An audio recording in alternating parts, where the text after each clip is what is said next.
সাকিব আল হাসান কোনোদিনও খুন করতে পারে না। সবাই কান ধরে তামিম ইকবালের কাছে আপনি সাকিব আল হাসান নিয়ে আসেন। সাকিব আল হাসানকে সবাই চাই, আমি একা না। সাকিব আল হাসান কোনোদিনও খুন করতে পারে না। যে মানুষটা ব্যাট দিয়ে 6 মারতে পারে, সেই মানুষটা দেশের জন্য লড়াই করতে পারে, সে খুন করতে পারে না। সে খুন করতে পারে না। সেক্ষেত্রে সাকিব আল হাসানের বন্ধু কিন্তু আমি কি বললাম, আমি তামিম ভাইয়ের কাছে কান ধরে কথা বললেন না আপনারা।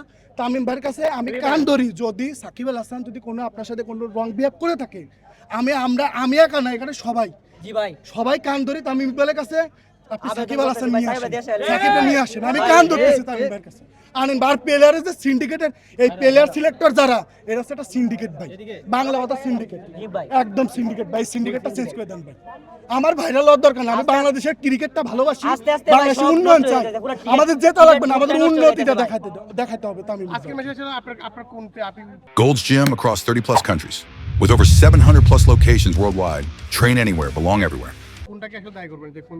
আফিফ, শান্ত, এই দারুণ ব্যাটিং করছিল আগেও। শান্ত আমি কি বললাম, এক ম্যাচ ভালো খেলে 25 ম্যাচ ভালো খেলে না, এই তো শান্ত। আমি শান্তর ব্যাপারে কোনো কথা বলতে চাই না, সে লর্ড মানে লর্ড, আর কথা বলবো না।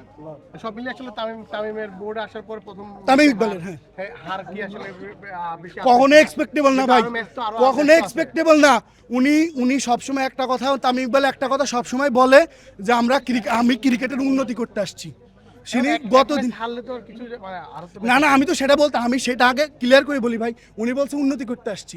উনি আজকে যেটা দেখছে, আমি বিশ্বাস করি উনি এই হারটাকে উনি খুবই হিসাবে দেখবে, হারলে দেখবে বিষয়টা যে না, আমি আজকে হারছি, আমার কোথায় ভুল ছিল, ওইটা আমি প্লেয়ারদের সাথে প্লাস প্লেয়ার সিলেক্টর যারা আছে তাদের সাথে কথা বলবে। আমি বিশ্বাস করি তামিম ইকবালের, কারণ আমি কি বলছি যে তামিম ইকবালকে এখন এই মুহূর্তে বাংলাদেশের ক্যাপ্টেন তো মিরাজকে কখনোই পছন্দ না। তামিম ইকবালকে বিহাইন্ড দ্য ফিল্ড তামিম ইকবালকে ক্যাপ্টেন হিসেবে কাজ করতে হবে, প্লেয়ার সিলেক্টর হিসেবে। আসিফ মাহমুদের কথা বলছিলেন, আসলে সাকিবকে আমি তাকে ভয় পাই না। বলেন তার কোনো বাধা ছিল কি? ভাই সে একটা ভুয়া, জি ভাই, সেটা তো বাংলা কথা, সে হলো ভুয়া। হ্যাঁ, আসিফ মাহমুদ ভুয়া। সেই জুলাইয়ের ব্যবসা করে কোথায় আসছে, জুলাইরে ই করে, হ্যাঁ, সে কিভাবে সাকিবকে নিয়ে কথা বলে, সাকিবের ভুলে গেছেন, অবদান ভুলে গেছেন। আপনারা যারা সাংবাদিক আছেন, আপনাদের কাছে অনুরোধ ভাই, আপনাদের পায়ে ধরা লাগে আমি ধরবো, সাকিবের অবদান ভুলে যাবেন ভাই আপনারা, আপনাদের কাছে অনুরোধ। আর তামিম ইকবাল ভাইকে বলবো, সাকিব তো অবসর কোনো জায়গার থেকে নেয়, কোনো ইসের থেকে নিচে, আমার তো মনে হয় টেস্টও নেয়, T20 নেয়, ওডিও তো নেয়, মানে ফেসবুকের মাধ্যমে নেয়, আনুষ্ঠানিকভাবে সে নেয়। তাকে 3 জায়গায় লাগবে সাকিবকে।